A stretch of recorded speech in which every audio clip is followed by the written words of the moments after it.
In this video, I'd like to show you how to create this fun spiral Betty design with a lampshade. First off, you need to decide what images you want to use for this project. And a good source for my images is Creative Fabrica. They have millions of graphics and images and illustrations. So I just subscribed here, and this is where I get all my images from because it's just so easy and they have so many choices. So for this project, I'm going to use this package of safari animals. And I've already actually downloaded this. But if you just click on download, it's basically going to just download this for you like that. And then it's on your computer. So that's what I will use. Now, if you haven't done any Spiral Betty projects, I have a whole bunch of Spiral Betty tutorials. I'm a little obsessed with them, I'll admit it. So you can check out the initial one that shows you how to do the image. And then I have a whole bunch of different projects you can create once you do this Spiral Betty. But I'll go real quick through it here as well. You upload image, and then once you upload the image, you can choose, this is the, if I go up here, Safari Animals, you can see silhouette clip art, and that's the one that I just downloaded. And I'm going to the SVG file. Now, if I try and do any of these, for example, just to show you, it's huge for this, and there is no way to get it smaller. You can go larger, but you can't go any smaller. What I do in this case, I'll remove that image, and if I go to my files and look at the recent one, let's see this one here, it opens up in Inkscape for me. So I'll enlarge this, and you can see this is huge in here. And if I drag this over, you'll see this little corner here. And then if you hold down the control key and bring that arrow in, that shrinks the image. And I'm gonna do that in order so that I can have it in the middle of the page. That way I can enlarge it once I'm in the Spiral Betty program. But as it was too huge to work with it. And this is, I use Inkscape, which is a free program, and you can just use that to make it smaller. And then once you have it smaller, and as far as size, it doesn't really matter, you just want it small, then I save it as, and I have already the 4 that I was planning on using for this project done here. But it's the optimized SVG file.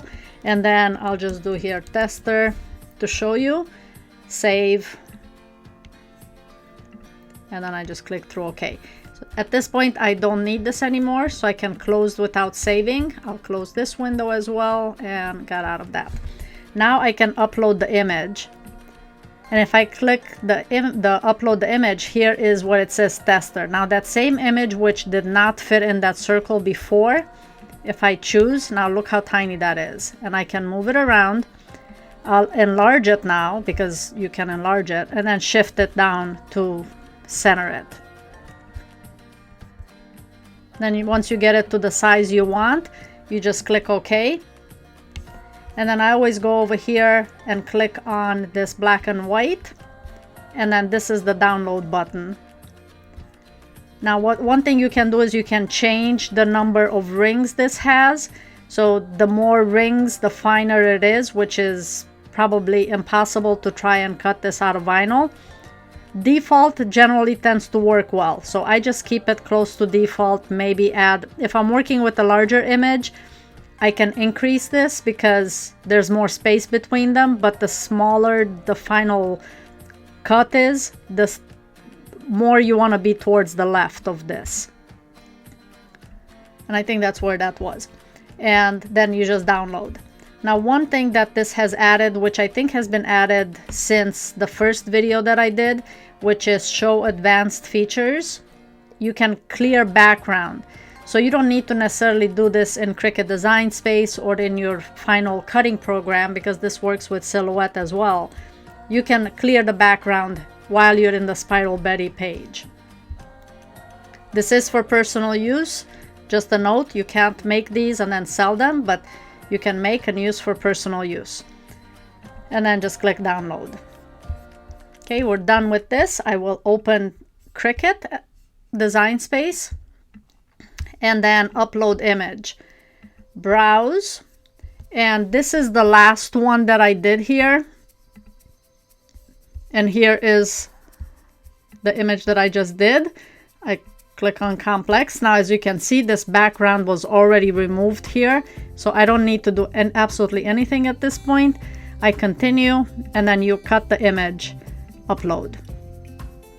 And there is the image. Now, the three that I plan on using, I already saved them as smaller images. And I have a giraffe, so I will upload that as well.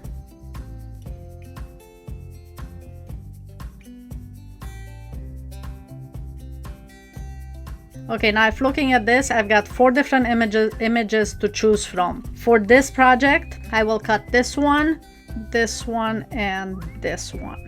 So we'll insert these 3 images on our canvas, and I will zoom out just so I can see what I'm doing. And at the moment it looks like a big mess, but it's actually 3 different images that are here. Now, the image that I want this to be will have to fit on the project, and I will show you once I'm off the screen, but it's about 6 inches in diameter for all of these in order for it to fit. So if I click on this and go to more, size, I'm gonna change this to 6, hit the tab, and then it will just automatically default to what's necessary to make it proportional. Click on that, make this 6, tab, and then this last one 6 and tab. So now I will zoom back out. These are the 3 that we'll be cutting. Make it. And I do want to fit this all on one canvas, so I'm actually going to make these closer to 5.5, because the maximum is 11.5 on Cricut Design Space matte. So I'll change this to 5.5, as big as possible but still fit on one mat.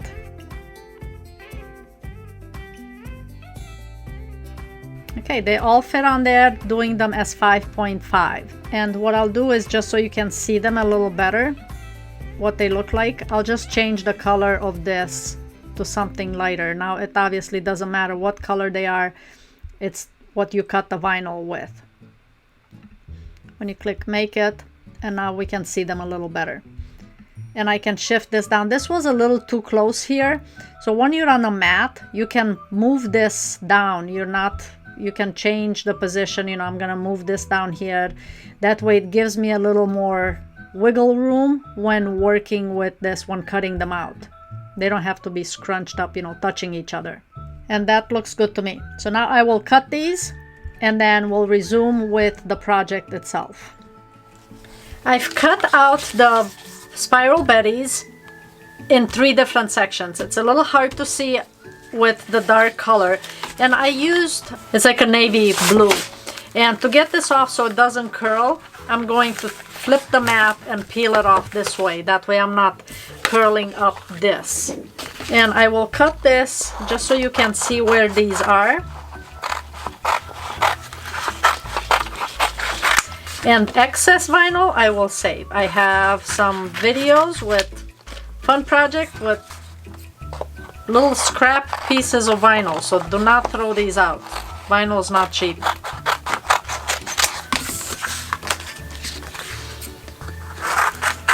Okay, these are my 3 Spiral Betties here. Which one's which, I'm not sure at this point. And I will remove these. Start off with this, and I'm just cutting so that I can start off on removing the excess. You can start on the inside, you can start on the outside, whatever you would like. I tend to start on the outside.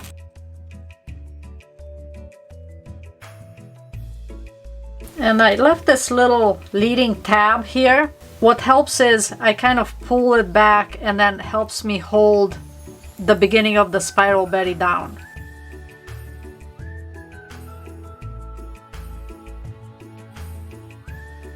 So this circle is 5.5 inches. And we're gonna repeat this process with the other 2 spiral Bettys.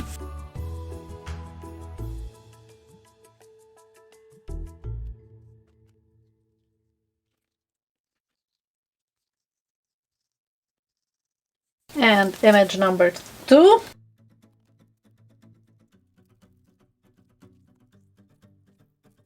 The reason that I chose this size was this is going to go on this lampshade, and this lampshade is 8 inches at the top and 10 inches at the bottom. If you're going to use a larger lampshade, you can make these images larger. Okay, I'm using transfer tape for this, and I'll pick this up just so I can kind of make it a little smaller.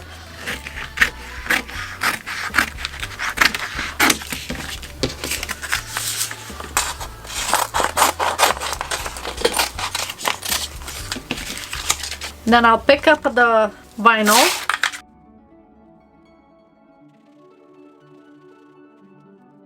Remove this so you can see the pattern a little better.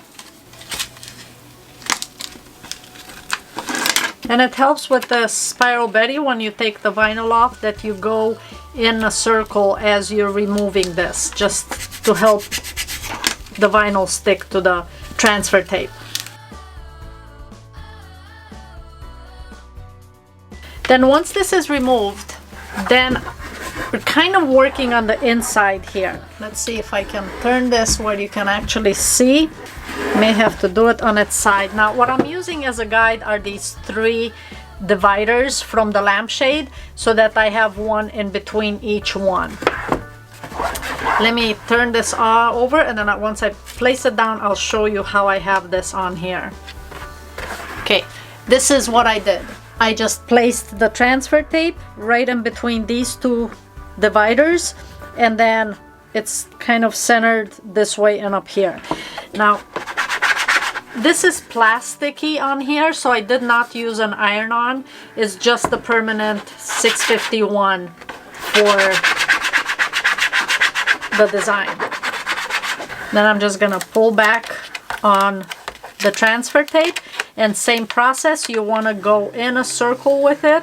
It helps to make sure that this sticks to the lampshade and you're not pulling it up.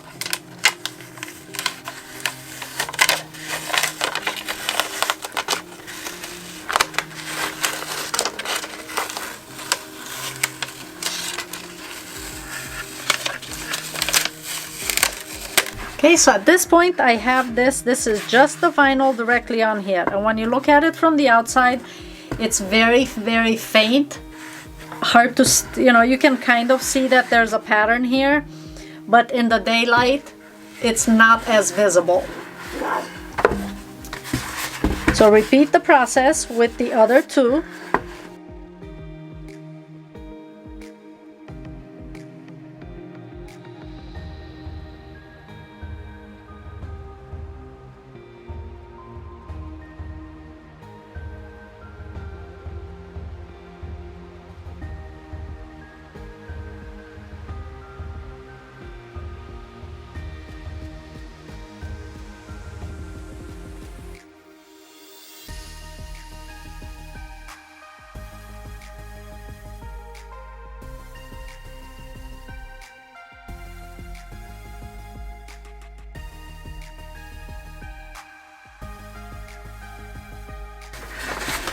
Okay, now I've transferred the spiral Bettys, all 3 of them, on the inside of this shade. Now when you look at the lamp, as you can see, there's just a very faint design on it. It's more, the effect is gonna be more once you turn off the light. And now that the light is off, I'll turn this on. And how cool is that? Now you've got, that's where the seam is on the lampshade, but there's the Spiral Betty silhouette on your lamp. If you have any questions about this project, please let me know. Be sure to check out all the other videos that I have with Spiral Betty projects. They're just so much fun to make. If you make any of the projects, please join my Facebook group. Would love to see what you create. Thanks so much for watching, and I will see you in the next project.